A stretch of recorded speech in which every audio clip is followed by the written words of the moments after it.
Milestones की बात की हमने, शुरुआत हुई कहां से? शुरुआत हुई 1974 ईपीआई से, वर्ल्ड वाइड लॉन्च किया गया ग्लोबल प्रोग्राम ऑफ इम्यूनाइजेशन या global immunisation programme.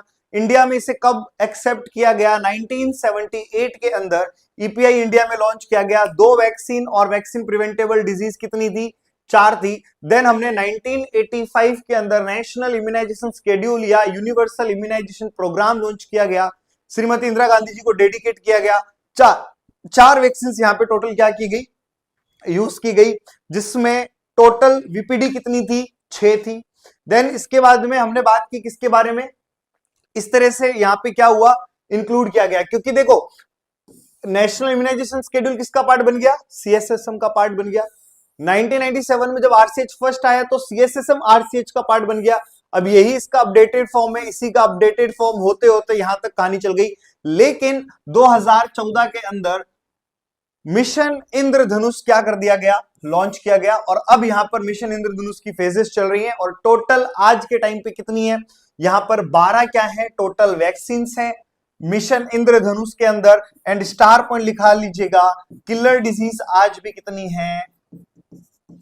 Killer disease आज भी कितनी है? 7 है। आपके मिशन इंद्रधनुष के अंदर हम बोलते हैं नेशनल इम्यूनाइजेशन शेड्यूल के अंदर विजिट भी कितनी है? 7 ही है। और यही 7 का कॉम्बिनेशन कोऑर्डिनेशन इसे क्या बना देता है? मिशन इंद्रधनुष। क्योंकि इंद्रधनुष में भी कितने कलर होते हैं? याद रखिएगा 7 कलर होते हैं। विजिट भी 7 होती हैं, किलर डिजीज भी 7 होती हैं। अब ये 7 किलर डिजीज कौन कौन सी है? तो याद रखिएगा एम, डीपीटी, पीटीएच, ये याद होना बहुत जरूरी है। तो आपकी किलर डिजीज कौन कौन सी है? एम, डीपीटी, पीटीएच, यानी कि measles, diphtheria, pertussis, tetanus and polio, then TB and hepatitis B. Clear है बात यहां तक? तो यस, इस क्वेश्चन का आंसर क्या होगा?